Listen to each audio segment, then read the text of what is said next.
Tugas seorang suami apa tadi? Memberi nafkah. Wa bima anfaqu min amwalihim, dia wajib memberi nafkah. Dan aturan nafkah nanti baca surat At-Talaq ayat 6 dan 7. At-Talaq 6 dan 7. Liyunfik zu sa'atin min sa'atihi, suami yang kaya wajib memberi nafkah sesuai kekayaan. Tapi suami yang hidupnya tidak kaya, rezekinya terbatas, dia hanya berwajib memberi sesuai kemampuannya. Itulah kata begitu tuh, dia kasih nafkah ke ibu. Kebutuhan ibu cukup. Seorang suami tidak berkewajiban untuk melaporkan hartanya ke istrinya. Tidak ada kewajiban, ibu harus paham itu. Tidak ada kewajiban. Allah hanya mewajibkan suami menafkahi istrinya sesuai kebutuhannya dan sesuai kemampuan dia. Harus terbuka harap toko sado ke ibu. Tidak. Kenapa? Karena seorang laki-laki diwajibkan bukan hanya istrinya, ibunya, bapaknya, saudara perempuannya, saudara laki-lakinya. Yang pasti begini, saya tidak boleh memprioritaskan saudara saya lalu mengabaikan istri saya, itu tidak boleh tuh. Itu yang berdosa dia tuh. Karena nafkah dimulai dari istri dulu. Ibda biman ta'ul, nafkah mulai dari istri. Kalau istri sudah cukup baru pindah. Tidak boleh dia memprioritaskan saudaranya lalu istrinya terbengkalai nafkahnya, berdosa dia. Tidak ada yang menjamin hidupnya kecuali saya, karena bapaknya sudah menyerahkan ke saya. Kalau kakak saya yang perempuan, ada juga saudara-saudara saya laki-laki yang sama tanggung jawabnya dengan saya. Ibu bapak saya, ada kakak saya, ada adik saya laki-laki, sama tanggung jawabnya dengan saya kepada ibu bapak saya. Istri saya satu-satunya yang tanggung jawab. Memang ada sebagai laki-laki itu begitu. Ya, dia lebih royal ke saudaranya ketimbang istrinya. Itu tidak boleh tuh, berdosa suami yang begitu itu. Ada. Tapi kalau lah cukup di ibu jangan monopoli kok tidak boleh.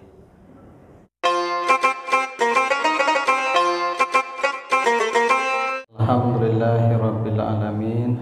Assalatu wassalamu ala asrafil anbiya'i wal mursalin wa ala alihi wa ashabihi ajmain.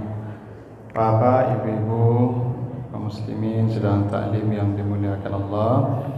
Segala puji bagi Allah atas segala karunia-Nya. Salawat dan salam untuk Nabi kita Muhammad sallallahu alaihi wasallam.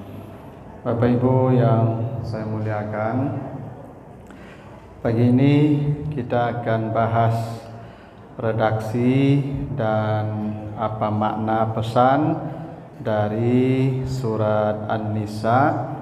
Ya, surat An-Nisa, surat yang keempat, ayat 34 dan 35. Ya, kita akan bahas ini ayat apa ya redaksinya, pesan-pesan di balik redaksi di surat ini. Ya, surat An-Nisa ayat 34 dan 35 ya. Kita baca ayatnya, ini kita baca perpenggal saja karena ayatnya cukup panjang. Kita baca perpenggal saja. Apa kata Allah? Auzubillahi minasyaitonirrajim. Ar-rijalu qawwamuna 'alan nisa. Ini satu ya, kata Allah. Ar-rijal qawwamuna 'alan nisa. Ini satu poin ya. Kata Allah, laki-laki ya, laki-laki atau suami itu adalah pemimpin ya atas perempuan atau istrinya. Ini satu penggal, satu poin, bahwa suami itu kata Allah itu dia kawam, ya dia pemimpin. Ini tidak boleh ibu ya apa namanya itu ya protes. Ya, kenapa kok harus bapak-bapak gitu ya? Ya karena hidup kita ini ujian. Allah menguji kita. Ya kata Allah, liyabluwakum ayyukum ahsanu amala, supaya Allah tahu siapa amalnya yang paling baik. Yang sebagai pemimpin diuji. bagaimana dia menjadi pemimpin, apakah dia memimpin dengan baik atau tidak. Yang dipimpin juga diuji, apakah dia bisa menjadi rakyat yang baik atau tidak. Dua-duanya masuk surga. Yang memimpin masuk surga, yang dipimpin juga akan masuk surga. Kalau semuanya ya menunjukkan amal terbaik. Ya, jadi kata Allah memang begitu. Ya, laki-laki atau suami itu pemimpin dari perempuan. Makanya ibu-ibu jangan membiasakan memerintah suami, karena memerintah atasan itu tidak beradab namanya itu ya. Ya namanya pimpinan masa diperintah, kalau minta tolong mah tidak apa-apa, ya toh. Tapi kalau memerintah itu tidak boleh, karena itu tidak ada adab namanya itu. Kadang ada kebiasaan ibu-ibu kok hobi mana menyuruh, tidak dapat duduk apa kau nyuruh. Aduh ibu-ibu kau jatuh. Pak angkat kau, Pak kau lihat, oh kau lihat.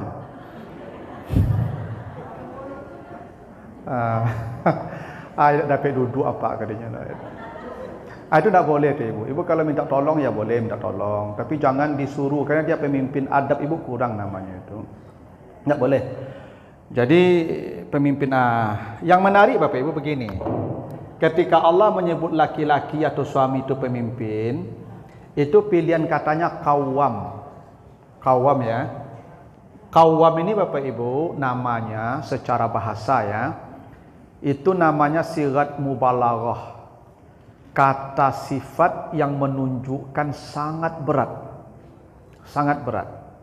Dia dari kata qama, qama, orangnya qaimun. Qama itu artinya lurus, mustaqim ya, mustaqim dari kata itu tuh, lurus. Makanya berdiri disebut qama, karena berdiri lurus badan. Bapak Ibu kalau berdiri lurus badannya kan, itu makanya berdiri disebut qama, orangnya disebut qaim. Qaim ya, orang yang lurus badannya, namanya qaim, berdiri artinya itu. Jadi qama itu lurus tuh, makanya mustaqim ya, lurus. Nah qawwam itu artinya yang meluruskan dengan sangat berat, artinya. Jadi qawwam itu artinya yang meluruskan dengan sangat berat. Karena kalau pemimpin Bapak Ibu, pemimpin itu ada bahasa Arabnya qaidun. Qaidun itu pemimpin artinya itu. Ada sayyidun, atau pemimpin juga tuh, sayyid. Allah tidak mengatakan ar-rijalu qaiduna 'alan nisa atau ar-rijalu sayyiduna 'alan nisa. Enggak, tapi qawwam. Apa bedanya? Kalau qaid itu kepemimpinan yang sifatnya mengendalikan. Karena itu panglima tentara itu ada panglimanya tuh. Panglima tentara itu disebut qaid. Karena panglima itu menguasai pasukan. Tidak ada satupun yang bisa melawan kepada panglima. Karena dia menguasai, penguasaan itu bahasa Arabnya qaidun. Kalau sayyid itu artinya memiliki. Itu kenapa tuan disebut sayyid, karena dia memiliki budak. Lawan sayyid ini abdun, budak. Budak. Lawan sayyid abdun atau mamluk. Mamluk atau abdun sama. Mamluk itu yang dimiliki artinya budak. Ini budak nih. Abdun budak, mamluk budak, lawannya sayyid, tuan. Allah tidak mengatakan ar-rijalu sayyidun 'alan nisa. Kalau begitu bahasanya berarti ibu-ibu budak kami. Kami memiliki ibu dan seperti budak ibu kami perbuat. Itu kalau sayyidun. Kalau qaidun, ibu tidak bisa mengamang-amang karena kami kuasai sadonya. Itu qaidun tu. Allah tidak mengatakan laki-laki itu qaidun, tidak mengatakan laki-laki itu sayyidun, tapi qawwam. Qawwam itu lurus, meluruskan. Jadi laki-laki itu dikasih hak memimpin bukan untuk menguasai perempuan, bukan untuk memiliki perempuan totalitas, enggak. Tapi tugas laki-laki kata Allah meluruskan perempuan itu. Qawwam namanya.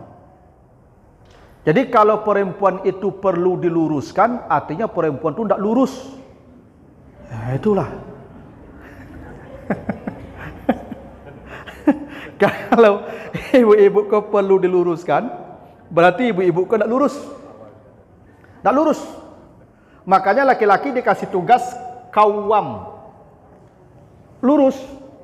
Nah, supaya ibu kau luruinya, dikirimlah suaminya untuk meluruskan. Itu artinya secara prinsip ibu-ibu kau tidak lurus. Jadi kalau ada ibu-ibu kau Pak yang mungkin hilang-hilang piti apa, memang betul lah. Pak kau hilang-hilang tu piti apa dia? Aja Pak tanya lah itu, memang itu. Ya. Karena dia tidak lurus. Makanya perlu diluruskan tadi. Nah, karena perempuan ini ibu bapak, perempuan ini sulit diatur. Sulit diatur. Ibu bapak tidak percaya perempuan sulit diatur? Saya buktikan bahasanya ya. Dari sini. Laki-laki ya, ar-rijal. Ar-rijal ini bentuk jamak dari rajulun. Laki-laki kalau satu rajulun, kalau banyak rijalun. Jadi rijalun ini hurufnya masih dari ra, jim, lam. Ya. Jadi ini tunggal, ini plural namanya nih. Ini mufrad, ini jamak. Kalau perempuan itu an-nisa, ini jamak nih. Jamak pluralnya. Tunggalnya imra'atun. Ibu cari lalai sama an-nisa imra'atun huruf ni kau. Itu maka perempuan kau susah ditebak. Lain tunggal, lain lo banyak. Karena kaidah bahasa begini. Kata benda yang jamak diambil dari huruf-huruf pada tunggalnya. Misalnya qalam, pena. Jamaknya apa? Aqlam. Dari huruf yang sama. Kitab, jamaknya apa? Kutub. Sama hurufnya. Sama. Kecuali an-nisa. Tunggalnya imra'ah, jamaknya nisa. Tu kok payah menakut ibu-ibu kok Pak. Tu makuk dek payah tu lah makuk diluruhen, makuk qawwam. Dan meluruskan perempuan tu dia lagi tasdid dah, menunjukkan mubalaghah. Tidak mudah meluruskan perempuan itu. Tidak mudah. Sulit, makanya mubalaghah. Bapak Ibu kalau baca hadis Abu Hurairah, hadis Bukhari ini, istausu an-nisa khairan. Gini, kalau perempuan itu salah, carilah nasihat yang terbaik untuk dia. Itu kata Allah, kata Nabi begitu. Kalau dia salah, cari cara menasehati yang paling baik. Jangan digalosang. Kenapa? Fa innahunna khuliqna min dila. Karena perempuan itu diciptakan di tulang rusuk yang bengkok. Dan lebih begitu.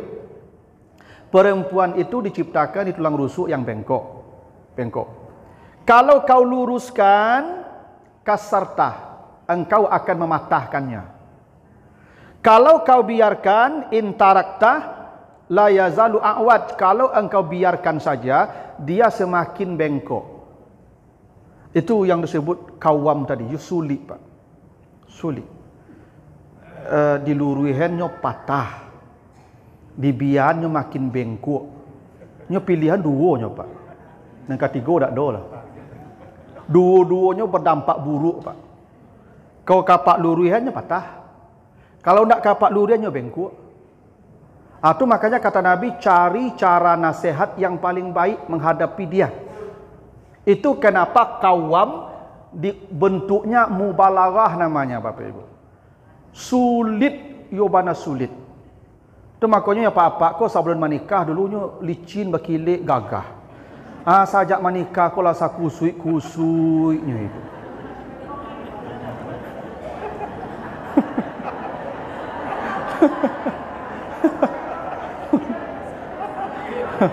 Cibola Pak Cali nak cayo Pak. Dulu kami ku ibu rambut kami ku sabana rapi ibu. Gagah, bakilek, licin sajak menikah ku ibu lah tangga-tangga rambut ku ibu. Jelas.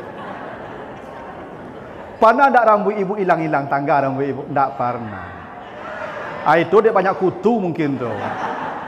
Kalau kami tangga rambut ku ibu dia angek kapalu ku. Angek. Hari-hari angek. Coba cari ibu, coba lah kalau dah tempat puluh mu kami buat rambut lah bilang tu.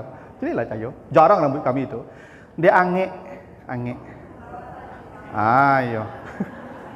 Nah. Jadi Bapak Ibu, tak mudah. Memang tak mudah tu Ibu ya. Kawam. Itu makanya bahasanya kawam. Itu ditasdidkan kawam. Benar-benar sulit meluruskannya. Karena ibu tu kalau salah kalau salah ibu tu apa langsung berikan nasihat, nyok menjawab Pak. Pasti menjawab. Nyok cara makin nasihat ibu kok jangan langsung Pak. Salah kalau ibu kok, Bu, ibu salah. Ndak kaman apa lah. Caranya apa kalau nampak ibu kok salah, apa antuk dulu. Ajak ibu kok makan dulu restoran atau beli baju dulu. Alam mulai beko Pak lah nampak ruangnya baru Pak masuk leh. Ya toh, kalau ndak jawabannya aduh. Ya toh. Itu perasaan aku samonya Pak. Ndak beda-beda lah kok Pak ya toh. Tapi ada apa-apa aku yang pandainya.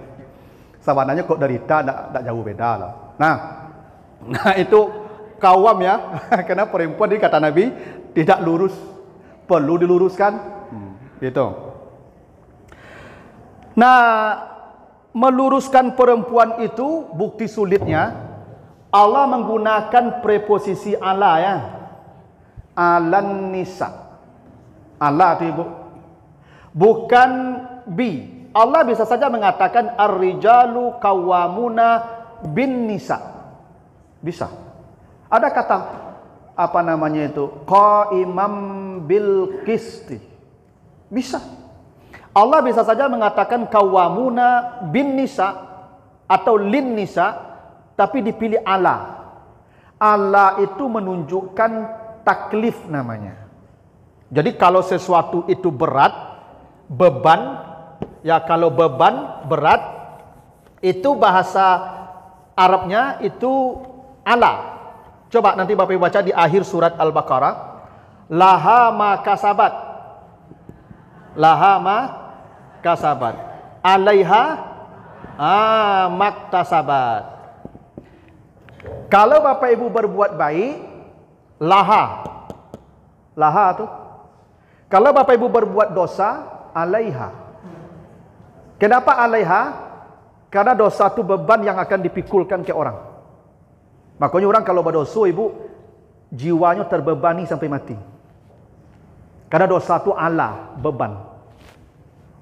Ibu kalau bersalah ke orang, Ibu terbebani sampai mati itu. Sebelum minta maaf, yakinlah. Karena sifat dosa itu membebani.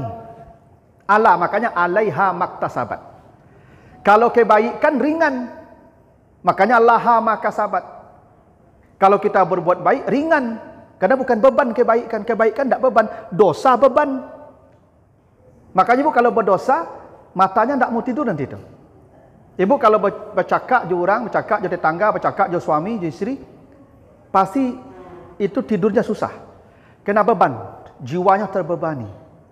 Jadi ala itu menunjukkan makna takalluf namanya, beban.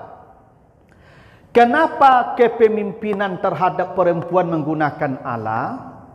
Untuk menunjukkan beratnya memimpin perempuan. Kenapa memimpin perempuan itu berat? Kenapa? Karena dia kalau bersalah, dan itu kita tahu dia bersalah, maka kesalahan dia itu akan dibebankan ke kita. Itu luar biasanya tuh Pak, beratnya Pak. Ini salah Pak, apa tahu Ibu kau salah tuh apa biarkan dia salah, dosa dia tuh jadi beban Bapak. Coba Bapak Ibu baca nanti surat Taha 121. Baca nanti surat Taha. Ya, surat Taha surat 20 121. Itu Nabi Adam dan Siti Hawa itu melakukan dosa yang sama, memakan buah yang dilarang. Kata Allah, fa'akala minha. Adam dan istrinya memakan buah yang dilarang. Berarti dosa ya. Tapi di akhir ayat Taha 121, fa'asa Adam, bahasanya begini, fa'asa Adam Rabbahu faghawa. Jadi ya, Adam berdosa dan bersalah. Coba, tadi makan buah berapa? 2 orang. Yang dihitung berdosa siapa? Adam saja. Allah tidak mengatakan Adam dan istrinya berdosa. Allah berkata fa'asa Adam Rabbahu. Adam saja yang dihitung berdosa. Yang istrinya tidak berdosa. Kenapa? Dipikulkan ke suaminya aja. Itu kenapa nanti baca di Al-Baqarah 37. Ya, nanti baca lagi di Al-Baqarah 37. Fatalaqa Adam mir rabbihi kalimatin fataba alaihi. Adam bertobat kepada Tuhannya dan Tuhan menerima taubatnya. Bukan taubat mereka. Ya, perhatikan bahasanya baik-baik Ibu. Adam bertobat, bukan Adam dan istrinya. Adam bertobat dan Allah terima taubatnya. Bukan mereka berdua. Itu menunjukkan bahwa kalau seorang istri bersalah, suaminya tidak meluruskan, dosa itu dipikulkan ke suaminya. Itu makanya ala an-nisa, berat mengurus perempuan itu. Allah berat. Itu makanya ada hadis Nabi, seorang sahabat pernah mengadu ke Nabi, hadis Bukhari, ya Rasulullah, halaktu ya Rasulullah, celakalah saya ya Rasulullah. Kenapa kau celaka? Apa yang buat kau celaka? Waqa'tu alam ra'ati wa ana shaimun. Saya dan istri saya terlanjur di siang Ramadan. Kata Nabi, kata dia begitu, ngaku dia. Saya dan istri saya terlanjur di siang Ramadan. Kata Nabi, kau merdekakan budak. Tidak bisa ya Rasulullah, budak mahal. Engkau puasa 2 bulan berturut-turut. Aduh, 2 bulan Rasulullah, sebulan saja cukup keadaannya. 2 bulan lah. Nah, oh tak taluk lah. Engkau beri makan 60 orang miskin. Rasulullah, yang paling miskin di negari ku ambo. Iku orang ngalah miskin perangai banyak loh Pak. Oleh Nabi dia ambil korma, bawa pulang korma ni ya. Kau beri makan istrimu, itulah kafaratmu. Bukan kafaratmu dan istrimu, kafaratmu. Apa maknanya itu? Suami istri yang bersalah, istri tidak dituntut bayar kafarat suami. Itu maka suamiku puasa 2 bulan berturut-turut, sebulan untuk inyo, sebulan untuk istrinya tu. Itu maka 2 bulan berturut-turut itu. Itu bukti alan nisa. Yo bana baban ibu-ibu bapak. Itu bahasanya begitu, saya membahasakan aja. Ya toh. Sudahlah nafkahnya, dosanya. Itu yang saya katakan, ibu tidak wajar ibu melawan itu. Itu bariknya baban kami ya. Itu tidak wajar loh ibu. Yo tidak wajar sakiti Allah aja loh. Allah nafkah kami tanggung ibu, dosa ibu dipikulkan ke kami. Hati ibu membantak-bantak juga kami itu. Itu yo tidak pantas di Allah. Tidak patut. Makanya doa apa-apa kau kadang-kadang lah manuang-manuang sedih masjid deh. Dek lacuk kan di serenge di bukannya lah Malaysia pulang lah. Ibu rumah di serenge cak di masjid tonton itu. Nah itu ya. Nah itu Allah tadi ya. Bahasanya begitu. Kita akan menjelaskan bahasanya. Ya bahasanya begitulah isyaratnya, tidak ringan ya menjadi suami. Ya, tidak ringan. Sehingga dosa dia pun akan dipikulkan ke kita. Itu. Kenapa? Al-Nisa ya. Al-Nisa. 2, bima faddalallah ba'dahum ala ba'din. Kenapa laki-laki diperintah Allah menjadi kawam tadi? Meluruskan. Engkau ya para lelaki tolong pimpin perempuan itu, luruskan dia. Kenapa? Karena kata Allah laki-laki itu diberikan kelebihan. Ini sebabnya ya. Sebabnya kata Allah perempuan laki-laki itu faddalallah. Allah memberikan dia kelebihan. Itu memang begitu Allah yang menciptakan kita Bapak Ibu. Bahwa kami ini diberikan kelebihan yang ibu tidak memiliki kelebihan itu. Nah, kelebihan itu Bapak Ibu, ya secara fisik pasti itu. Pasti kami lebih kuat dari ibu. Karena laki-laki diciptakan min salsalin kal fakhar. Wa khalaqal insan min salsalin kal fakhar. Laki-laki itu diciptakan dari batu bata. Fakhar itu artinya tanah kuat, tanah yang keras. Batu bata itu maksudnya bahasa Arab itu fakhar. Laki-laki itu diciptakan dari tanah keras batu bata. Itu makanya secara struktur kami ini fisiknya keras. Ibu rasuk lah tangan apa kari bau otot tu. Ya dah, karena dari batu bata. Ya dah. Tu maku apa ku angok kari, kapalo kari. Ya dah. Kalau ada apa-apa ku nak kari, lo tu batu bata ku lun dimasak itu. Tu batu bata matah tu maksud ya. Batu bata tu pasti kari Pak. Ya kalau ada nama lambai-lambai saya tu mungkin tak. Tak batu bata lah tu. Itu makanya apa ku kari angok. Kalau apa ku kari angok bosobok ibu harus paham juga asal kejadiannya kari. Kadang apa-apa tu kan jarang ni ibu bagi nasihat. Cuba ibu bagi nasihat apa tu. Tak muat. Tak masuk lah. Ibu misalnya apa mbak oto. Mbak oto ke arah situ. Tu ibu kecen. Pak sekolah lalu kan. Lepas tu orang beralik situ. Biko bawa macet. Kecen apa tu. Duduk salah situ. Dah tu saja. Akhirnya ia macet. Ia tersangkui oto ibu dah jalan. Ibu jangan mengecek je leh. Kau ngecek je boleh. Tak lah kecek tadi. Kecek apa? Mama kak saya kamu turunlah kalau lah. Jadi kalau ibu bapak-bapak begitu ibu harus paham dia dari batu bata. Kalau ibu enggak, ibu dari apa? Tulang rawan. Dilak nama. Dia maku ibu lunak, badan ibu lunak, suara ibu lunak, perasaan ibu halus, air mata ibu banyak dah gitu. Memang begitulah. Maka seketik-seketik menangis, seketik-seketik menangis. Tu maka cara melunakkan batu bata tu jual air. Maka ibu asal menangis, apa aku lunak langsung percayalah kamu.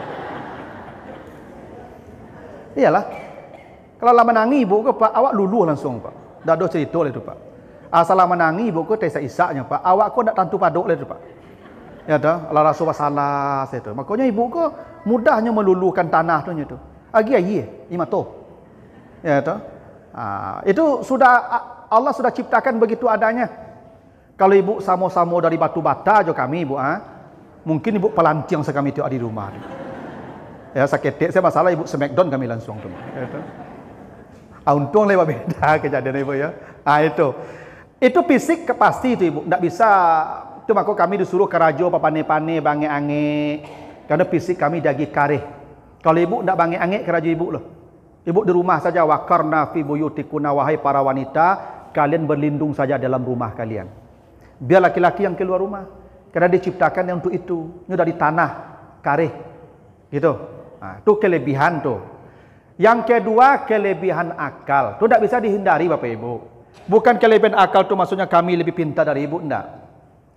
Allah menciptakan laki-laki lebih rasional ibu. Kalau ibu lebih emosional. Perasaan ibu lebih ke depan. Itu tidak bisa dipungkiri. Makanya ibu kalau kami anak menangi anak pulang, kami bertanya, mangang menangi. Mangang menangi itu kan logika tuh.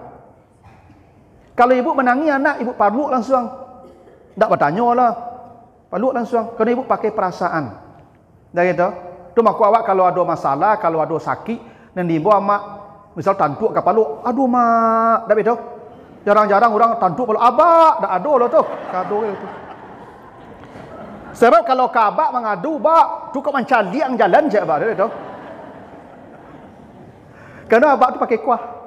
Kalau mak pakai kuah, pakai perasaan, memang begitu dihukum, itu aturan begitu. Makanya Bapak Ibu, ini saya bacakan hadis Abu Hurairah, agak panjang hadis ini. Hadis Abu Hurairah, hadis riwayat At-Tirmizi. Kata Nabi begini, ya ma'syaran nisa, wahai para perempuan, kata Nabi. Saya melihat neraka. Ini bahasa Nabi gitu ya. Saya melihat neraka. Ra'aitu aksara ahliha an-nisa. Saya lihat yang paling banyak di neraka itu adalah kalian. Para perempuan itu hadis sahih Ibu. Saya lihat yang masuk neraka itu dominannya adalah kalian, perempuan. Lalu perempuan tadi bertanya, apakah kami banyak yang tidak salat, yang tidak beribadah kepada Allah? Tidak. Persoalan kalian bukan tidak beribadah, tapi persoalan kalian itu adalah yakfurnal ashir. Banyak yang membangkang, yang durhaka kepada suaminya, dan banyak yang melupakan jasa-jasa suaminya. Itu persoalannya tuh. Lalu Nabi lanjutkan, ma ra'aitu min nakisati aklin wa dinin min ihdakunna. Itu punya hadis begitu. Bahwa wanita itu diciptakan Allah dengan kurang akal dan kurang agama. Ini kata Nabi begitu. Perempuan diciptakan dengan kurang akal atau kurang agama. Saat itu perempuan nanya lagi, kurang akal apa? Kurang agama bagaimana? Kurang akal karena saksi itu laki-laki ya tidak boleh saksi perempuan. Kalau harus ada saksi perempuan, maka satu laki-laki berbanding dua perempuan. Itu bukti kurang akal. Kata Nabi begitu ya. Dan kurang agama karena kalian punya masa haid. Yang di masa haid itu kalian tidak beribadah kepada Allah. Itu kenapa agama kalian tidak sama dengan agama para lelaki. Itu kira-kira begitu punya hadisnya. Jadi hadisnya panjang itu. Ya. Tapi banyak poin di hadis itu. Banyak poin. Poin pertama di hadis itu tadi, bahwa perempuan itu masuk neraka banyak bukan karena ibadahnya yang kurang. Karena pembangkangan saja. Pembangkangannya ke suami. Kalau ibadah ibu-ibu tidak ada yang melawan. Tidak ada yang bisa mengenandingi ibadah ibu-ibu. Tahajud tiap malam. Al-Quran one day one juz. Puasa Senin Kamis tak pernah perai. Majlis taklim 3 kali seminggu. Orang 4 kali ke seminggu, 5 kali ke seminggu. Ya ndak ada kalah lah Pak, ndak kata ibadah ibu-ibu. Yang persoalannya kata Nabi, yakfurnal ashir. Kalian banyak yang membangkang, banyak yang melupakan jasa-jasa baik suami kalian. Itu persoalan yang paling banyak. Ya saya sering sampaikan ke ibu-ibu itu. Kadang-kadang kita di hari tua nih Bu, jangan karena satu kesalahan diperbuat suami kita melupakan jasa baiknya puluhan tahun. Hilang oleh ibu-ibu jasa baik bapak tu puluhan tahun hanya dengan satu kesalahan di hari tua yang pernah dia perbuat. Itu tak boleh tu ibu. Tak boleh. Ya boleh jadi bapak-bapak kau lah hari tua kau nyala mungkinlah membuat jengkel ibu-ibu, tapi tetap mengenang masa payah dia untuk berjuang menafkahi ibu. Ya tak? Itu yang membuat perempuan banyak masuk neraka. Lupa dia al-ihsan. Jasa-jasa baik suaminya. Dan tidak sedikit malah ibu-ibu kemudian yang menggugat cerai di hari tua ini. Tidak sedikit. Atau bahkan yang mengusir suaminya untuk pulang ke keluarganya. Tidak sedikit. Nah itu yang ibu-ibu yang banyak persoalan di akhirat. Ya, sebenarnya ibu rugi saja. Padahal ibu sudah lah di masa-masa injury time sebenarnya itu. Kalau ibu bertahan paling enggak 3 tahun tu apa tu payahnya itu. Iya. Enggak kalamu itu Pak. Ya duduk saya tak lurui lah kau. Itu yang kan ibu apa tu ya? Nah, itu makanya rugi ibu tu. Itu yang sebut yang melupakan jasa baik namanya tu. Nah, yang kedua kata Nabi tadi, perempuan tu kurang akal, kurang agama. Ini yang poin kita tadi tu. Kurang akal tu bukan berarti apa ini? Kurang akal itu dia lebih ke depan emosinya ketimbang logikanya. Makanya ibu-ibu, cobalah ibu, anak ibu kalau jatuh, tak nyangke anaknya, lo hilau langsung. Pak anak dengko lagi duit lagi ada dia. Pak anaknya jatuh seketiknya tu. Kadang si kuah perasaan kuah. Tu maka ibu-ibu ko memang paling cocok untuk mendidik anak. Kalau mendidik anak ko jo raso. Anak pakai perasaan pak, tak pakai logika lah. Tu makanya gini. Cerita Nabi Musa itu hanya dia dan ibunya, tak ada ayahnya kan? Cerita Nabi Yusuf, dia dan ayahnya, tak ada ibunya kan? Kenapa begitu tuh ibu? Cerita Nabi Yusuf, dia dan ayahnya. Cerita Nabi Musa, dia dan ibunya, tak ada ayahnya diceritakan. Kenapa begitu? Bacalah di Al-Qasas, baca di Yusuf tuh. Karena cerita Yusuf bermula dari usia Yusuf 10 tahun. Itu maka dia bermimpi melihat 11 bintang. Itu awal mula cerita Yusuf tu. Karena usia Yusuf ketika mulai ceritanya usianya 10 tahun. Makanya ketika dia dibuang oleh saudaranya ke sumur, yang menemukannya maka berkata haza gulam. Gulam itu artinya umur 10 tahun ke atas. Sampai umur 15 itu gulam namanya. Jadi cerita Yusuf bermula dari usia 10 tahun. Nabi Musa ceritanya bermula dari lahir. Dari lahir cerita Nabi Musa. Nah, karena Musa ceritanya dari lahir, maka hanya dia dan ibunya yang diceritakan. Karena sejak lahir, anak perlu ibu. Tapi ketika anak sudah masuk usia 10 tahun, dia butuh bapak, bukan butuh ibu lagi. Karena bapak yang harus mendidik dia lagi. Ibu sudah selesai urusannya. Itu kenapa anak-anak itu dia butuh ibu.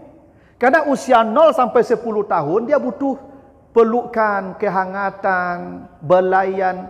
Kalau je bapak dah dapat dulu ibu. Tak. Makanya apa? Kalau anakku ibu misalnya menanginya, nangis kan anakku. Itu kalau je bapak tinggal anak tu langsung mah entok.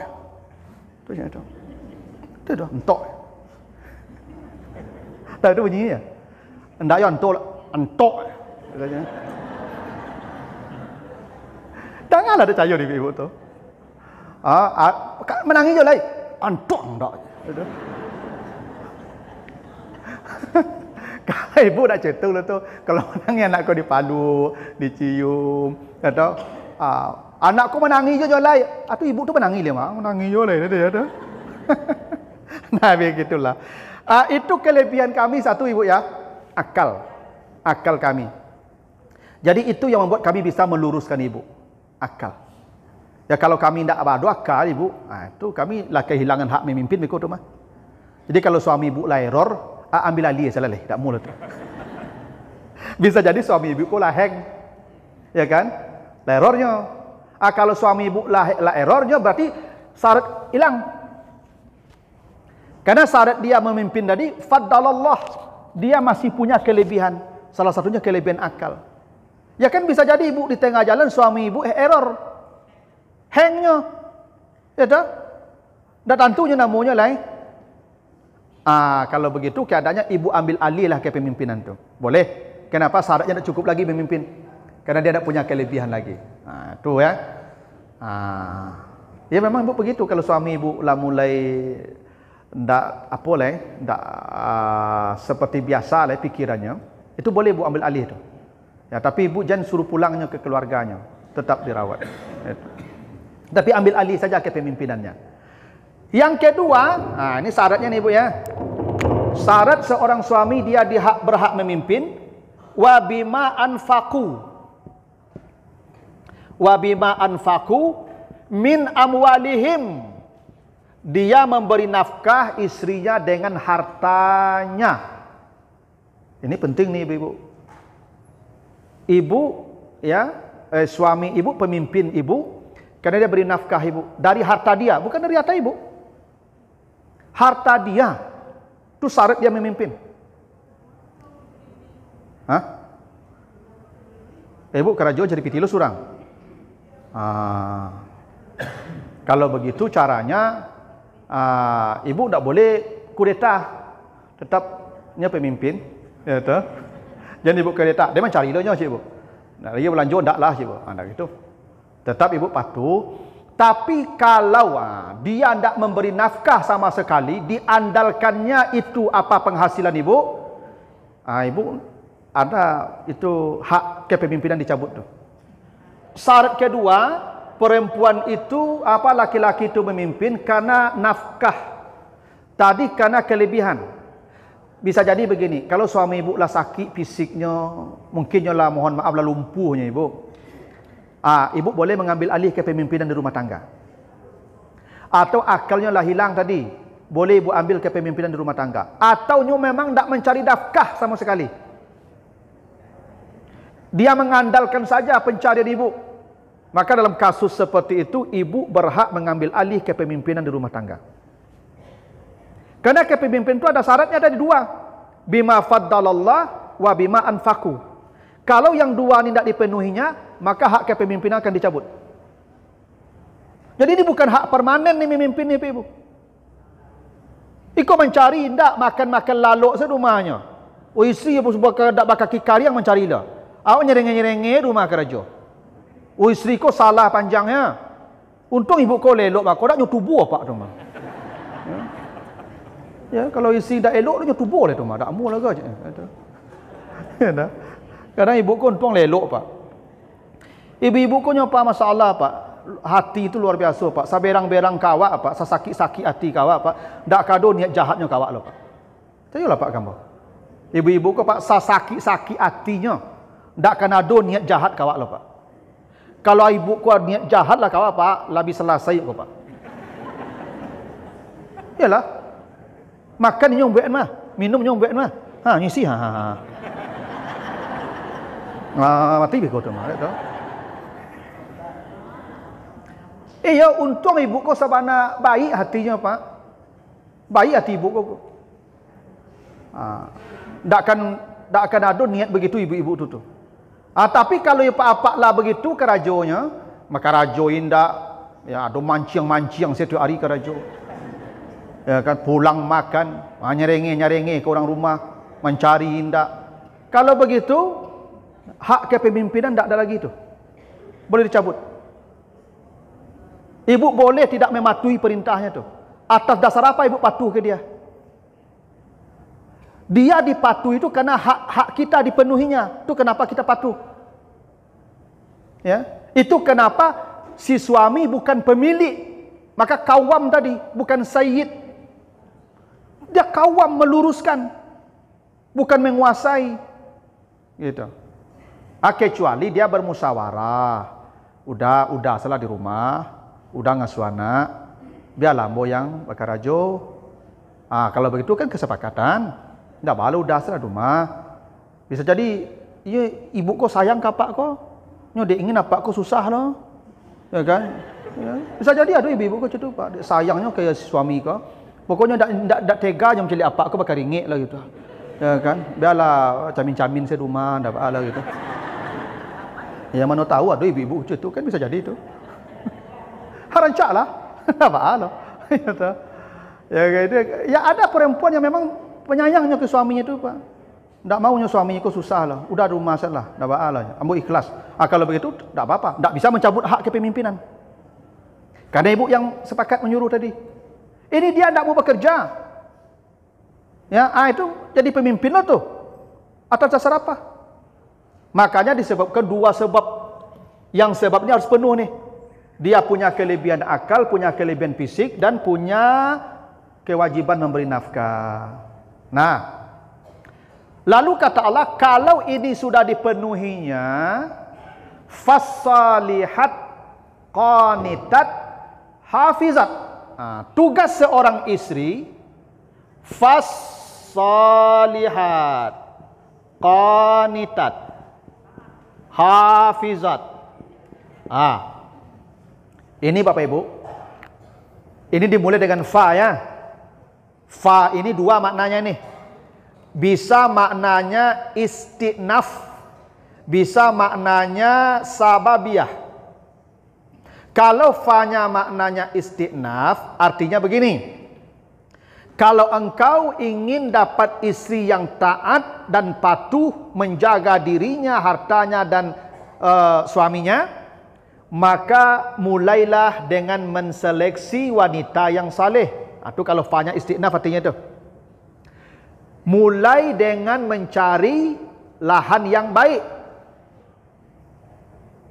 Makanya tidak mungkin rumah tangga itu akan berjalan baik kalau tidak dimulai dengan itu perempuan yang saleh. Itu kalau istiqnaf. Kalau sababiyah fa'nya artinya perempuan itu sebabnya dia patuh yang tadi.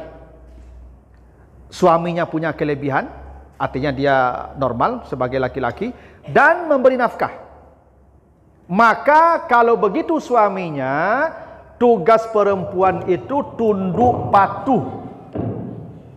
Qanitat namanya. Qanitat ini Bapak Ibu, patuh yang tanpa beban. Gini, ada patuh yang dengan beban, namanya ta'iat. Taat. Kalau taat ini patuhnya dengan berat. Coba baca nanti surat Ar-Ra'du ayat 15. Ya, surat Ar-Ra'du ayat yang ke-15. Ya, Ar-Ra'du 15. Lillahi yasjudu man fis samawati wal ardi tau'an au karhan. Jadi ada yang sujud yasjudu itu tau'an wa karhan. Jadi kata tau'an, taat, itu disandingkan dengan karhan. Karhan itu artinya berat. Sesuatu yang berat itu karhan. Itu makanya sesuatu yang tidak disenangi disebut makruh. Karhan. Ada orang taat, tapi taatnya dengan berat hati. Itu taat, tau'an namanya. Orangnya disebut ta'iat. Laki-laki, perempuan. Kalau laki-laki ta'iin. Kalau qanitat itu taatnya dengan gampang, mudah, tulus. Itu namanya qanitat. Kepatuhan seorang istri kepada suami, pilihannya bukan ta'iat, tapi qanitat. Kenapa begitu? Seorang istri patuh ke suami tidak boleh menjadi beban. Jangan kepatuhan itu beban. Itu kenapa Allah tidak mengatakan fassalihat ta'iat. Karena ta'iat itu bisa lawannya bisa disandingkan karhan. Karena tadi lillahi yasjudu man fis samawati wal ardi tau'an wa karhan. Karena taat ada di sana keterpaksaan.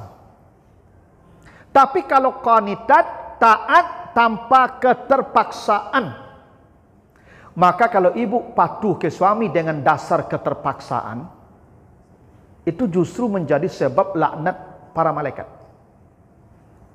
Makanya kata Nabi, bila seorang suami mengajak istrinya, lalu istrinya enggan, abah. Abad itu bukan menolak, enggak. Dia tetap, tapi dengan berat hati dilayaninya. Maka perempuan itu dilaknat malaikat. Ada seorang istri, dia melayani suaminya tidak tulus. Awak tahu Pak, ibuku tulus melayani, enggak tahu tuh Pak. Kita lihat si pipi, jangan gambung pipi tidak tulus. Iya. Ada ibu ke tu Pak, nyelayannya Pak, tapi tidak tulus. Kalau masak Pak, tu caro medang tu nyonggung kadang saya ke meja tu. Ya, tidak ada. Ya tahu terasa tu Pak tu. Ibu mencuci piring, kadang di belakang Pak bunyi ke tangga dapur darinya tu. Tak tulus. Emang goriang cerita memasak cerita lantuang lantang. Asal mode tu ibu tidak tulus loh tu. Ibu kalaupun patuh tapi tidak tulus, itu dilaknat malaikat juga tuh. Itu kenapa perintah taatnya qanitat, bukan ta'iat. Karena qanitat itu patuh yang tulus. Makanya Bapak Ibu kalau baca nanti Ali Imran, ini Maryam ya, nanti baca Ali Imran 43 ya. Ali Imran 43. Maryam itu wanita yang taat. Ali Imran 43. Bagaimana taatnya Maryam? Ya Maryam, uqnuti li rabbiki. Maryam itu wanita yang taat, tapi taatnya bukan ati'i, bukan taat, tapi uqnuti. Karena taatnya Maryam itu taat yang paling ikhlas dan tulus. Karena Maryam itu sebaik-baik perempuan ahli ibadah. Itu maka dia pemimpin wanita di sorga. Maka taatnya Maryam itu di Ali Imran 43 itu uqnuti, bukan ati'i. Kalau kita mah ati'ullah wa ati'ur rasul, bukan uqnutu. Maryam uqnuti, taat yang tulus. Perempuan disuruh taat ke suaminya, bukan ta'iat tapi qanitat. Taatnya tulus. Ini tidak mudah juga nih ujian untuk ibu-ibu nih. Ya. Jadi kalau ibu ya berbuat sesuatu ke suami ibu tapi hati ibu mendongkol, jengkel, itu justru menjadi maksiat juga untuk ibu. Ya toh. Maka ketika ibu berbuat sesuatu untuk suami itu langsung buka doa ibu, ya Allah, tolong ikhlaskan hati hamba ya Allah. Padi hati hamba ya Allah, tapi tolong ikhlaskan untuk melayaninya. Itu qanitat nama ibu ya. Ya memang gitulah ibu. Qanitat. Ya. Ibu-ibu gak panjang manung ya Pak. Ibu-ibu kok barik urusannya. Tapi begitulah bahasa Al-Quran. Qanitat bukan ta'iat. Karena tunduk dalam bentuk kunut, uqnuti, itu tunduknya tulus, ikhlas. Tidak ada ganjalan di hati. Sabana ikhlas. Gitu, ya. Kadang ibu-ibu ni kalau lata singgungnya Pak, nyo disuruh kau dak mulai Pak. Gitu. Minta tolong nak kerapik lah tu Pak. Kalau kadang hatinya Pak kalau lata singgungnya tu. Tu makanya ibu-ibu tu yo bana ancak wa antuk Pak. Gitu. Kalau misalnya ibu-ibu ko ndak tahan dasarnya Pak pai saya rumah tu lah untuk saya. Sebab kalau Pak kaluan meku ibu hatinya Pak nyo ndak kana mulupo lo Pak. Gak 20 tahun kemudian nyo bincangnya balik tu Pak. Cayo lah ibu kamu. Amang begitulah aturannya. Jadi qanitat ini berusaha lah ibu ini menjadi orang qanitat. Nah, lalu kata Allah,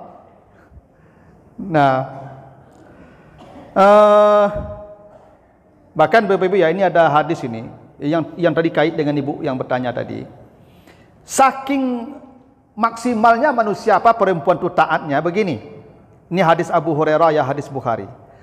3 tu maksudnya tu perintahnya di sana. Pertama, la yahillu lil mar'ati an tasuma wa zawjuha hadirun illa bi izni. Ini bentuk qanitatnya nih. Perempuan itu dikasih dosa oleh Allah ketika dia berpuasa tanpa memberitahu ke suaminya. Itu bukti qanitatnya. Ibu puasa sunat justru dapat dosa kalau suami ibu tak tahu. Ibu antuk-antuk saya sahur makan tu lepas puasa ibu jadi dosa. Iya. Makanya ibu-ibu kalau kau puasa tu malam tu harus kasih kabar, kasih kode. Pak, besok hari Senin, ambo puasa di. Aku cetu cetnya jangan deh. Tu hendak tu ya tu. Nyai hendak tu tak bukan, tak usah lah tu jale tu. Tu tak usah lah. Kalau lebih tu apa tuan tok saya je musuh je. Jangan yo puasa. Betul itu. Itu. Yang kedua kata Nabi, wa ma ta'azzana fi baitihi illa bi izni. Tidak boleh dia memasukkan orang ke rumahnya walaupun sesama perempuan kalau tidak ada izin suaminya. Itu namanya qanitat. Aduh kawan tetangga kamota ke rumah ibu suami tidak di rumah loh. Tak boleh. Tak boleh. Caranya bau Ustaz telefon apa tu Pak? Aduh ibu sabalah ke rumah. Menganya ke rumah ibu tu. Kamu tahu tas Apa tu je fikir tu ku ibu ku pagunjang aja. Ya. Tak usah lah ibu, yang tutup salah pintu tu, jangan salah cari alasannya. Tak boleh? Tak boleh tu ibu. Itu disebut qanitat. Itu yang patuh namanya begitu. Sampai menerima orang di rumah pun tak boleh ibu. Kalau tidak ada perintah dia. Ya begitulah ujian. Dan kata Nabi, wa ma anfaqat min nafaqatin illa bi amri. Itu yang ibu tanyakan tadi. Tak boleh dia berbelanja tanpa rekomendasi suami. Itu yang qanitat. Makanya begini sering saya katakan, ibu-ibu kalau mau belanja, itu baiknya diperlihatkan list belanja itu. Ibu catat dulu, ini yang akan dibeli nih. Pak, iko yang akan dibeli di pasar iko Pak cek cie-cie tu. Ko ndak perlu. Tak perlu. Kalau ibu kau perlu sadoi kau tu mah. Saya lah kamu. Karena ibu pakai kuah, kami pakai kuah. Kami tahu mana yang kebutuhan, mana yang kebutuhan. Kalau ibu kebutuhan saya sedonya. Ibu cuba tak percaya, coba lah. Agi ibu kau piti, cuba pergi ke pasar. Pergi lah pasar ya, tunjuk lah ya. Terpulang tanya lah pak. Lai bala bi piti ibu. Okey cik ibu. Ni ka bala bi cukui lah kindak dah. Sado maha gitu kan dah. Nak percaya pak cubalah.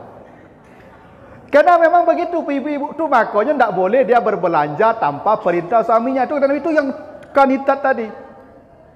Nah harusnya, tapi kalau ibu-ibu memanglah dikasih wewenang belanja, kau piti ibu belanja sebulan cukui-cukuian terserah lah. Alhamdulillah lah. Salah ibu lah. Tapi kalau tak bisa ibu belanja kalau tak ada ACC. Karena ibu hanya pengguna anggaran. Penanggung jawab anggaran suami. Pengguna itu baru bisa berbelanja kalau ada ACC. Penanggung jawab anggaran. Itu aturannya begitu tuh. Itu yang sering saya katakan tuh ibu-ibu. Kadang sering rumah tangga aku bertangkai ibu gara-gara membengkak pengeluaran. Karena ibu tak pernah memperhitungkan ya antara apa yang dipunya dengan apa yang hendak dibeli. Makanya kini yang paling banyak jadi persoalan kini itu COD. Itu yang paling banyak jadi persoalan kini ibu, COD. Karena ibu dah pernah melaporkan yang akan dipesan ke kami no. Lah tiba-tiba saya ke rumahnya paket itu ya. Ani nampak aku lah sasa angok di area. Paket, sasa yang ngok kan. Paket, sasa yang. Bayi ya Pak Beko. Tak betul. Apalagi apa-apa lah pensiun, paket 3 kali sehari tiba. Ya toh. Itu diatur begitu, tidak boleh ibu berbelanja kalau tidak ada perintah. Itu yang disebut qanitat. Ya, qanitat. Nah, lalu hafizat. Tugas perempuan tu hafizat. Coba ibu perhatikan ya. Hafizat itu namanya kata sifat. Kalau dia kata kerja, yahfazna. Hafiza, yahfazu. Itu kata kerja. Perempuan menjaga harta, menjaga rumah, menjaga suaminya, itu kata sifat. Hafizat yang maknanya unlimited. Kalau yahfaz sekarang, kemarin enggak. Kalau hafizah kemarin, sekarang enggak. Kalau hafizat tanpa limit. Itu artinya ibu bertanggung jawab merawat, menjaga hartanya, anaknya, rumahnya, dia tanpa batas, batasnya kematian. Itu kenapa Nabi berkata, bila seorang perempuan mati, di hari matinya itu suaminya puas, dakhalat al-jannah, langsung ke surga. Kenapa? Hafizat. Yang paling puncak justru penjagaan istri itu ketika suaminya sudah lemah. Itulah penjagaan yang paling hebat. Kalau semua ambo ke buat tak perlu dijaga anak, no, pandai jaga ada nampunya. Ambo kuat baru. Ndak makan lama pandai bercari begitu. Tapi yang lah tagak bajawi itu lah belo tagak. Ya kan? Ya. Ada beliau yang standar. Itu penjagaan itu puncaknya tuh ibu. Puncak penjagaan di situ itu. Tak sedikit kadang-kadang tu ibu apa-apa kau lah mati busuk seseorang tu ibu. Kadang tak dijaga isinya leh. Makanya penjagaannya hafizat. Masalah ikatan pernikahan tu bukan ikatan remeh-temeh tu ibu. Ya. Karena ibu berjanji menjaga kami itu maknanya kami bayar dulu, kami berikan segala. Karena ibu menjaga kami, ibu janji dulu menjaga kami itu. Itu maknanya hafizat kebahasanya, bukan yahfazna, hafizat. Si istri tugasnya menjaga dan penjagaannya tanpa limit. Saya ada bapak-bapak, ibu-ibu yang ini sering itu kama kapai itu ibu apa ko dibimbing di ibu tu. Ya kan? Ya, dibimbing ibu tu taruh itu. Kama kapai dibimbing ibu tu. Kenapa ko lah payah berjalan? Itu yang hafizat namanya tu ibu. Itu kalau begitu ibu tu ayo ke surga langsung ibu tu. Iku apa lah kata agak lah payah tiba jelik calian saya. Ya tu. Memang begitulah hafizat tu ibu. Ya termasuk kami juga begitu. Kami juga menjaga ibu. Tapi sebenarnya ibu yang ditugas menjaga. Kenapa ibu menjaga kami? Karena ibu lebih kuat. Itu kenapa ibu diciptakan tulang tadi, tulang rusuk. Karena tulang rusuk kau menjaga, ada jantung, ada di situ hati, ada macam-macam. Itu tulang rusuk yang menjaga itu ibu. Itu maka ibu diciptakan mendilak. Karena ibu menjaga kami, hafizat. Itu kenapa rahasianya ibu, ibu kalau mana yang banyak yang merawat suami, merawat istri sakit, atau istri merawat suami sakit? Istri merawat suami sakit. Karena memang ibu tugasnya menjaga kami. Ibu memang begitu tugasnya, merawat kami. Dan itulah kebaikan yang paling hebat untuk ibu. Merawat kami, menjaga kami. Gitu.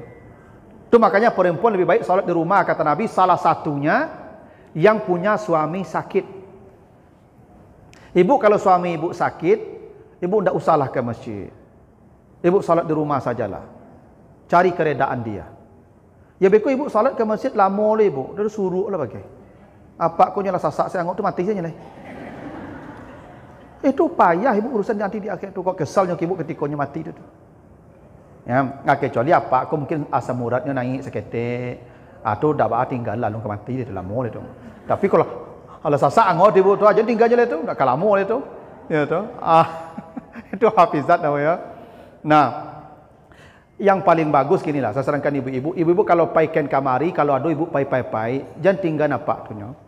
Ibu angkuit salah. Angkuit salah.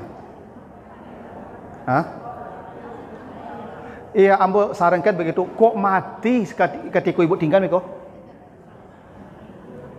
Kami kok kadang-kadang ibu makuknya kami kok namu tinggal, bukan kami syukur ditinggal ibu. Kami namu ibu tinggal tu dek malay bercakap.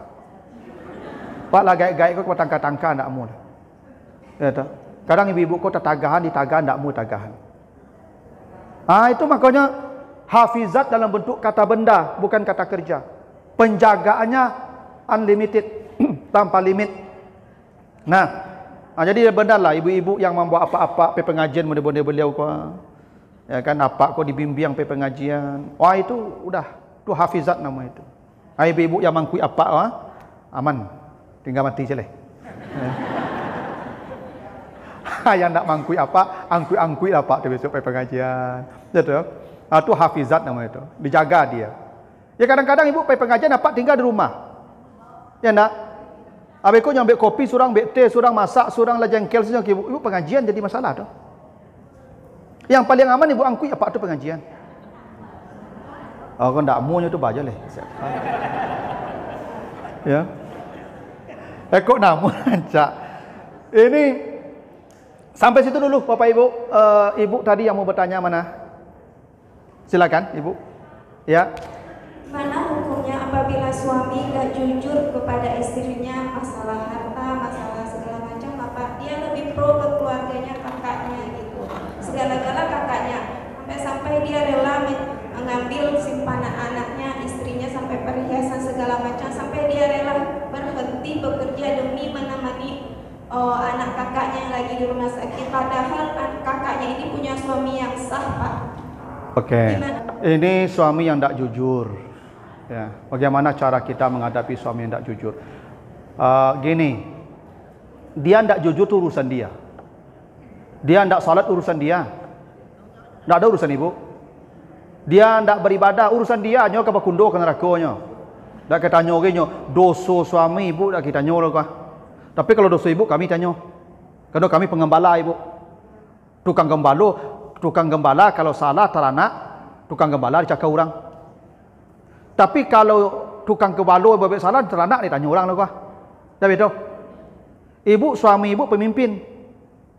Kalau pemimpin salah bawahan tak ditanya oleh ibu. Tapi kalau bawahan salah, pemimpin tanggung jawab. Jadi ibu kalau suami ibu berbuat salah ini salah, tak usah ibu rusuh pula, kasih tahu nasihati, tak mau dia urusan dia. Kalau dia tak jujur Ustaz, tak jujur dia, masalah uang ini tak pernah terbuka jujur. Begini, tugas seorang suami apa tadi? Memberi nafkah. Wa bima anfaqu min amwalim, dia wajib memberi nafkah. Dan aturan nafkah nanti baca surat At-Talaq ayat 6 dan 7. At-Talaq 6 dan 7. Liyunfik zu sa'atin min sa'atihi, suami yang kaya wajib memberi nafkah sesuai kekayaan. Tapi suami yang hidupnya tidak kaya, rezekinya terbatas, dia hanya berwajib memberi sesuai kemampuannya. Itulah kata begitu tuh. Gini, suami ibu yang penting dia menunaikan kewajiban dia, kasih nafkah ke ibu. Kebutuhan ibu cukup. Seorang suami tidak berkewajiban untuk melaporkan hartanya ke istrinya. Tidak ada kewajiban, ibu harus paham itu. Tidak ada kewajiban. Allah hanya mewajibkan suami menafkahi istrinya sesuai kebutuhannya dan sesuai kemampuan dia. Jadi ibu tuntutnya harus terbuka harato ko sado ke ibu. Tidak. Kenapa? Karena seorang laki-laki diwajibkan bukan hanya istrinya, ibunya, bapaknya, saudara perempuannya, saudara laki-lakinya. Begini, kakak saya perempuan janda dia, suaminya mati. Sampai kakak saya itu dapat suami baru yang menjamin hidupnya, saya yang kasih belanja tiap bulan. Kalau tidak saya berdosa. Karena saya walinya. Saya penanggung jawabnya. Dan itu tidak perlu saya laporkan ke istri saya. Tidak perlu. Justru dilaporkan bercakap kau. Lah jujur mah kau bercakap kau tu mah. Yang pasti saya tidak boleh memprioritaskan saudara saya lalu mengabaikan istri saya, itu tidak boleh tu. Itu yang berdosa dia tu. Karena nafkah dimulai dari istri dulu. Ibda biman ta'ul, nafkah mulai dari istri. Kalau istri sudah cukup baru pindah. Tidak boleh dia memprioritaskan saudaranya lalu istrinya terbengkalai nafkahnya, berdosa dia. Kena wajib dah dihukumnya. Tapi kalau ibu lah cukui, dia tidak perlu membuka semua hasil pencarian dia ke ibu, karena dia punya kewajiban ke yang lain. Kadang-kadang gitu Pak, tidak seluruhnya harus terbuka ke istri loh Pak. Justru kadang terbuka ini menjadi sumber masalah. Itu tidak biasa begitu tuh ibu. Yang penting hak ibu tidak kurang, itu penting tuh. Ibu bekok nyoba lagi ke dusananya, itu ibu jengkel bekok tuh. Kalau dia gitau ke ibu. Padahal itu kewajiban dia. Karena sifat manusia itu wa innahu li hubbil khairi lasyadid. Manusia itu sifatnya pecinta harta. Itu sifat manusia asli itu. Tamak, rakus, kurapi yang diawakku cuma kurang. Makanya tidak perlu dilapor juga Pak. Tapi kalau apa memprioritaskan keluarga, artinya saudara ketimbang istri, apa berdosa? Karena dimulai urutnya begitu, istri dulu. Karena begini Ibu, istri yang bu, tidak ada yang menjamin hidupnya kecuali saya. Karena bapaknya sudah menyerahkan ke saya. Kalau kakak saya yang perempuan, ada juga saudara-saudara saya laki-laki yang sama tanggung jawabnya dengan saya. Ibu bapak saya, ada kakak saya, ada adik saya laki-laki, sama tanggung jawabnya dengan saya kepada ibu bapak saya. Istri saya satu-satunya yang tanggung jawab. Nah, memang ada sebagai laki-laki itu begitu. Ya, dia lebih royal ke saudaranya ketimbang istrinya. Itu tidak boleh tuh, berdosa suami yang begitu itu. Ada. Tapi kalau lah cukup di ibu, ibu jangan monopoli. Monopoli kau tak boleh. Memang ada sebagian ibu kau monopoli ibu. Nyambil sadonya Pak ATM, nyambil Eko, nyambil, ambil. Asyik gua apa kau lah minta balik minyak tiap pagi. Itu tak boleh cerita tu ibu. Ya. Kadang-kadang kami kau kabar baik lah kadang-kadang yang lain bagai. Lah tak halang tu menghalangi ibu, suami ibu berbuat baik tu jadi masalah nanti tu. Yang penting dah cukup lah. Ya dah. Yang tak boleh tadi tu. Ya dia mendahulukan keluarganya, saudaranya, istrinya, justru bahkan harta istrinya, perhiasan istri dijual untuk, tu tak boleh tu. Tak boleh begitu tu Pak. Mana tahu kalau ada apa-apa di siku yang contoh Ya dah. Tu tak boleh. Nah begitu. Ibu tadi silakan. Istri yang modali. Ya suaminya yang memperjalankan perdagangan. Nah masalahnya dia ada deal tertentu enggak? Misalnya Eko toko ambo modal iko modal ambo punya. Udah pegawai siko ya. Ambo udah gaji ambo sehari sekian. Bisa jadi begitu kan? Enggak tu begitulah. Disuruh suami kau tolonglah jago toko gitu. Ayah berarti jual bakar rajo nama tu suami itu. Jadi Jadi suami ini takut sama istrinya tu, apa semua istri. Kan ada dapat tu yang takut gitu. Ya kan tak salah mbok tadi dapat itu. Ada Pak. Kalau lah cerita tu patut tu sabanta kena serengi kau tu macam yo lah kan. Saketek setelah tu kau udah mencari calik dah saketek pasti acok cerita tu. Ya tu. Ya, tak boleh begitu. Ya, kalau dia memang begini, profesional saja. Misal dia tak ada usaha, tak ada modal. Si istri ni duitnya banyak, dia kaya. Udah, dia buka usaha. Dah, aku usaha aku, ambo punya aku, modal ambo punya aku. Udah bekerja lah jo ambo. Ambo lagi udah gaji per bulan. Tak apa. Tu gajinya apa? Gaji itu lagi lah nafkah ke istri mereka. Tu ya cerita buat suami mah. Aku gaji ambo, aku untuk belanja. Alah. Segitu kemampuannya. Jangan ibu lecehkan. Saya kuat aku dan banyak punya di kau dan. Pernah ada Bapak Ibu. Jadi ada kawan saya cerita. Dia dapat istri dokter spesialis. Itu duitnya banyak. Dan dia yang laki-laki ni ustaz biasa aja. Yang tak ada ustaz hebat, ustaz biasa aja. Ya. Ya kalau ustaz kan ibu tahu sendiri kalau ustaz tu kan tak ada gaji, tak ada apa, tak ada kita kalau ceramah nanti kalau ada dikasih jamaah tu sedekah namanya. Yang sedekah tu Allahu alam ada 200, ada 300, ya kan. Rata-rata segitu. Ya dah. Jadi ketika dikasih ke istri itu ibu, istri itu cuek sih ibu. Keceknya kau piti kan dipai pulang lagi amplop kan. Tak saya menjatuh sih. Kecil istri ni ibu. Iya. Karena gaji besar. Dokter spesialis belum meluka prakteknya ibu. Akhirnya bercerai orang tu ibu. Bercerai. Kenapa? Karena dia tidak merasa dihargai. Dia sudah mencari katanya. Saya sudah mencari nafkah. Cuman memang tidak sebanding dengan apa yang dia punya. Tapi kemudian dia merasa tidak layak menghargai suaminya. Itu tidak boleh. Dia sudah beri nafkah. Dia sudah berusaha. Itu cuman dapatnya. Ibu tolong hargai dia. Sama kayak tadi itu. Ibu punya toko modal ibu, suami ibu pakai rajo, ibu aginya gaji, beko gaji itu nyagian ke ibu beko sebagai nafkah. Ibu dengan senang hati, alhamdulillah Pak, gitu. Jangan tak saya meja tu. Boleh begitu tu ibu. Itu menghina kami nama itu. Iyalah. Tu makanya bapak-bapak ibu-ibu ya gini. Kenapa laki-laki yang disuruh bekerja tu ibu? Kenapa perempuan disuruh rumah? Ini soal harga diri itu ibu. Kebahagiaan kami ini bu, ketika kami lagi ibu piti, lalu ibu nampak wajahnya gembira, kami lebih gembira lo macam ibu gembira ambil piti itu tu. Ya toh. Itu kebahagiaan laki-laki itu ibu ketikanya menyerahkan sesuatu, istriku merespon dengan gembira. Itu makanya ibu kalau dia lagi apa piti, sakit apapun peragi apa tu sebahagia mungkinnya. Jangan ibu kadang tu ngambuk saya banyak tu dapat. Ya dah amu je tu. Kebahagiaan tu di situ tu ibu. Ketika pemberian dihargai. Itu pernah terjadi tu ibu. Itu makanya sekufu tu penting. Tak boleh tak sekufu. Jangan si isteri ko kayu bana, yang laki-laki biasa-biasa. Beko rumah tangga tak berjalan harmoni. Sekufu. Tu syarat berumah tangga tu sekufu. Jadi yang cik tinggi mana pendidikannya, yang cik tamat SD tak sekufu.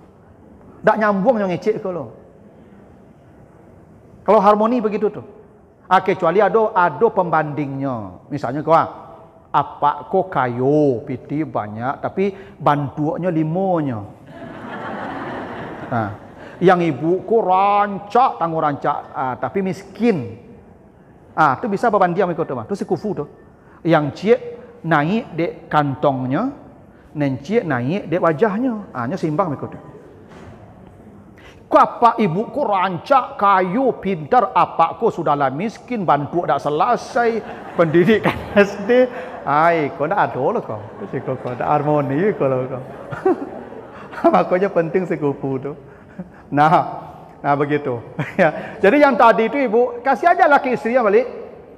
Dia akan dapat uang. Kasih ke istrinya. Kau hasil pencarian ambil lah. Itu. Kalau modalnya ambil lah modal tu. Kan tadi kata Allah begini di surah At-Talaq ni, kalau suaminya miskin, faman qudira alaihi rizquh, kalau rezekinya sempit, maka dia wajib kasih nafkah bima atahullah, sesuai apa yang dia punya saja. Tak lebih dari itu. Tak boleh menuntut lebih. Cuma apa-apa aku banyak stresnya, ibu menuntut lebih dari yang dia mampu. Stresnya itu. Apanya pegawai negeri, golongan duonya, ibu minta pajero kenya, gilonya. Sesuaikan ibu. Ya, tak boleh melebihi kemampuan dia. Nah, ya, terakhir ibu ya, silakan. Jadi kita kan tahu nih masalahnya Ustaz. Apakah kita wajib memberitahu kepada istrinya atau bagaimana Ustaz? Maksudnya beritahu ke istrinya bahwa ya jangan perlakukan suaminya seperti itu. Lah iya ibu kasih tahulah, kalau kawan kalau dusana kita tahulah. Itu kan kalau lihat kemungkaran kan ubah dengan tangan kita, tidak dengan lidah kita. Itu begitu, masa dia ada suami takut sama istrinya sampai segitunya. Ya toh.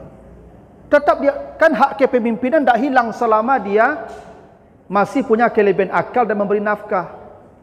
Kecuali akal tidak ada lagi, nafkah tidak dikasih lagi, hak kepemimpinan hilang. Ini kan tidak ada alasan membangkang sebenarnya itu. Kalau dia sedikit penghasilannya, ya bersabarlah. Bersabarlah sampai dia dapat ke lapangan.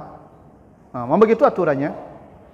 Nah, tapi itu yang saya katakan ke ibu-ibu, jangan menganggap karena kami kawam tadi. Kami pemimpin. Maka jangan direndahkan. Jangan direndahkan. Makanya ibu-ibu sering juga tuh kalau ada tamu ke rumah mengecek, itu apa kalau mengeceknya, ibu jangan dipotong-potong dari orang banyak apa tuh ngecek. Itu melecehkannya tuh. Ya toh. Ada ibu-ibu kok nampak demo kadang-kadang apa kok kamu ngecek langsung nyokat. Iya. Itu merontokkan harga diri dari orang ramai macam tu ibu. Ya. Ada yang nyelo bagi apa tu? Nyelo cik bagi. Gitu. Ada itu ibu-ibu yang model tu tuh. Ya kalau ndak di briefing di rumah dulu. Pak, beko apa kalau duduk sama orang, iko saya tema awak beko ya kecek gitu ya. Kadang apa kau dulu yang ember bagai cabut sedoa. Tapi ibu tidak boleh daki orang ramai kemudian mengganju apa tu. Tak boleh tu. Merontokkan harga dirinya nama itu. Ada memang tipikal ibu-ibu yang begitu. Ya, itu cara ibu menempatkan dia sebagai kawam, sebagai pemimpin. Ya toh. Ya kadang apalagi apa-apa kok kadang-kadang ada tipikal apa kok yang loss. Ya. Ndak lo barem lo, loss lo apa kok. Ya kan, kalau laba kumpul, kalau kau tu kecik kau kadang lapih taruh saya.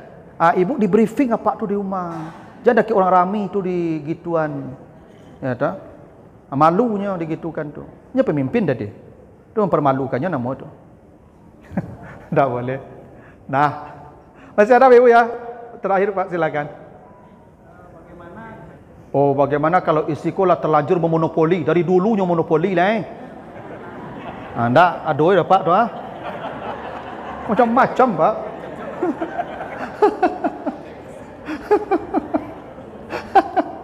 Lah dari dulu lah Pak, sajak awak mulai pakai rajo lah Pak, ATM ko nak keluar-keluar di sakunya lah Pak. Sampai pensiun Pak, tak mencari ATM lah Pak. Ya tu. Sadonyo kakok Pak. Aduh balik Ustaz, awak laki ni ko lah takana, nyo lah nyo kuno monopoli dari dulu lah Pak. Ya kalau laki ni ko Pak minta dah amu lah Pak, nyo kelapu Pak ko. Sabah selai kan dapat mati yo pun ko tu. Ya lah terlanjur Pak, lah puluhan tahun. Justru kalau diminta kini ko jadi masalah kini ko lah. Cuma lah kita inilah, misalnya selama kuap ibu pacik ATM sadonyo lah puluhan tahun. Tahu-tahu kini, bu, mana ATM cak ambo lah. Okey cik ibu, aku curiga ibu ko. Ko le aman le ko cak ni. Jadi masalah ko tu. Ayat tu. Tu makanya awak saling paham, makanya belajar agama. Basu ibu tak boleh monopoli, tak perlu diminta, Pak, ko kembalikan, ko hak apa? Ambo tak berhak, ko hak apa? Yang apa hak ambo, yang apa agi hak ambo? Kecuali nyu agi ibu pacik sana sadonya saja. Alhamdulillah. Alhamdulillah. Tapi jangan ibu tahan. Kalau dah terlanjur tu jadi minta apa? Jadi masalah beko. Pasti jadi masalah. Ya tu. Lagian lah terlambat tu Pak. Ya dalam model-model eko minta-minta je lah tu. Pasrah salah Pak. Makan 2 kali sehari lah tu, tunggu salam malaikat lah tu. Kamang aja lah. Makan tak banyak lah. Lalu kesalaman antar lah. Kalau menunggu kartu salah kau. Akan diminta lu ATM tu cari masalah baru sama. Antuk salah Pak. Pasrah salah. Apa yang daging ibu tu kunyah aja. Ya tu. Ya kamang lah Pak. Awak lah pensiun merdeka ni kau. Kan dikaku je ATM tu lah. Jadi kan jadi masalah baru je tu mah. Ya apa ni ibu kunyah, ibu tarung kunyah, kacang kunyah, pokoknya makan salah. Ya tu. Pandainya salah lah. Nah begitu lah dulu Bapak Ibu. Jadi minta je Pak lah Pak. Nah lebih kurang mohon maaf kalau ada yang kurang berkenan. Subhanakallahumma wa bihamdika, asyhadu an la ilaha illa anta, astaghfiruka wa atubu ilaika. Wassalamualaikum warahmatullahi wabarakatuh.